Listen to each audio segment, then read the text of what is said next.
નમસ્કાર ખેડૂત મિત્રો, હું રાહુલ ધામેલિયા, લુણીધર ખેતી વિકાસ કેન્દ્ર. ખેડૂત મિત્રો, આજે આપણે વાત કરવાના છે મગફળીની અંદર ઈયળ. ઘણા બધા એરિયામાંથી માળિયા હાટીના છે, જસદણ તાલુકો છે, જેતપુર છે, દ્વારકા છે, ઘણા બધા જગ્યાએથી અલગ અલગ એવા ફોન આવે છે કે અમારી મગફળીની અંદર અમે ઘણી બધી દવાનો ઉપયોગ કર્યો છતાં ઈયળ જાતી નથી. અત્યારે મગફળીની અંદર જે ઈયળનો ઉપદ્રવ છે એ અતિશય વધી ગયો છે. એ ઈયળને કઈ દવાથી આપણે કંટ્રોલ કરવો અને એમાં 100% આપણને પરિણામ મળી રહે એવી ઘણી બધી દવાઓનું આજે હું તમને નામ આપીશ.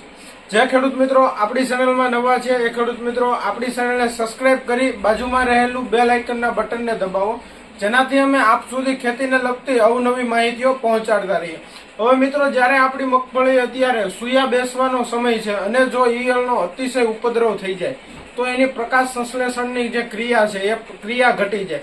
એટલે ટૂંકમાં કે મગફળીના છોડનું રસોડું જ જો એના હાથમાંથી સીનવાઈ જાય તો એ મગફળીનો ખોરાક જ મળતો બંધ થઈ જાય છે અને એ મગફળી એક કોમા સ્ટેજમાં જાતી રહી છે. કે જ્યારે મગફળીનો અતિશય હેવી એટેક આવે ત્યારે બધા જ પાંદે ખાઈ જાય. જો ખાઈ જાય તો એનું રસોડું બંધ થઈ જાય અને એનું પરિણામ સીધું આપણે ઉત્પાદન ઉપર અસર બતાવે છે. હવે આવા સમયની અંદર કોઈ પણ સારી કંપનીની દવાનો ઉપયોગ કરવો અને ખાસ કરી અને અત્યારે ઘણી મગફળીની અંદર થ્રિપ્સ કથીરીનો પણ એટેક આવ્યો છે અને ઈયળનો એટેક ખૂબ ભયંકર છે. કે જે મગફળીની અંદર ઈયળનો એટેક આવી ગયો છે એ મગફળીની અંદર ખૂબ જ ભયંકર એટેક છે કે જે કોઈ પણ સારી કંપનીઓના કોરાજન પણ ખેડૂતોએ વાપરેલા છે એનું પણ રિઝલ્ટ નહીં બરાબર આવે છે.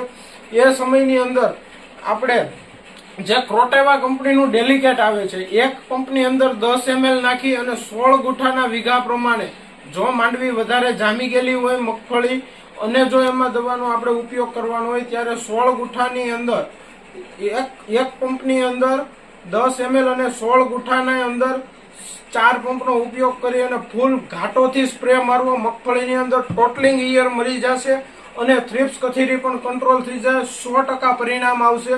આ બધી દવા થોડીક આપણને પડશે મોંઘી પણ રિઝલ્ટમાં એક નંબર હશે. 100% આપણી મગફળીની અંદર ઈયળનો નાશ થઈ જશે. ત્યાર પછી લાનેવો કંપની, ધાનુકા કંપનીનું લાનેવો આવે છે.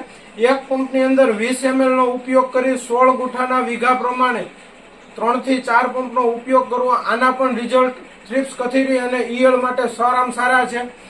ત્યાર પછી ટાટા કંપનીનું સમિટ આવે છે. એક પંપની અંદર 10 ml નો ઉપયોગ કરી અને 16 ગુઠાના વીઘા પ્રમાણે 3 થી 4 પંપનો ઉપયોગ કરવો.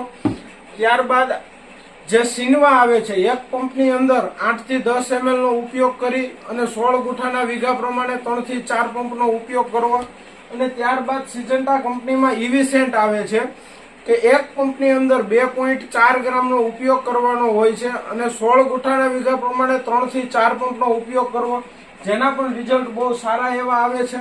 ખાસ ખેડૂત મિત્રો, નમ્ર અપીલ કે જ્યારે મગફળીની અંદર આવો હેવી એટેક આવી ગયો હોય ત્યારે આવી દવાઓનો ઉપયોગ કરવો. અને જે ખેડૂતોને અત્યારે નોર્મલ ઈયળનો એટેક છે એ કોરાજનનો ઉપયોગ કરે પણ વીઘા પ્રમાણે અત્યારે મગફળી ઘણી મોટી થઈ ગઈ છે તો એ મોટી મગફળીની અંદર વીઘા પ્રમાણે 3 થી 4 પંપનો ઉપયોગ કરવો. ફૂલ ઘાટો અને જાડો સ્પ્રે મારવો, જેનાથી આપણી મગફળીની અંદર બધી જ ઈયળ કંટ્રોલ થઈ જાય અને આગળ જતા આપણને પાંદ હાવ જાળી ન થાય અને આપણો છોડ પાછો ન પડી જાય. જે ઉત્પાદન ઉપર પૂરેપૂરી અસર બતાવે છે એમાં આપણે ક્યાંય ખામી ન રહી જાય અને આખરે આપણે ઉત્પાદન ખૂબ ઝાઝું મળે અને આપણા ઉત્પાદનમાં ઘણો ફાયદો થાય એવું આપણે આગોતરું પ્લાનિંગ કરીએ. તો જે મગફળીની અંદર ઈયળનો પ્રશ્ન આવી ગયો છે એમાં ખૂબ ઘાટા અને જાડા સ્પ્રે નાખી અને ઉપયોગ કરવો. આભાર ખેડૂત મિત્રો. જય હિન્દ.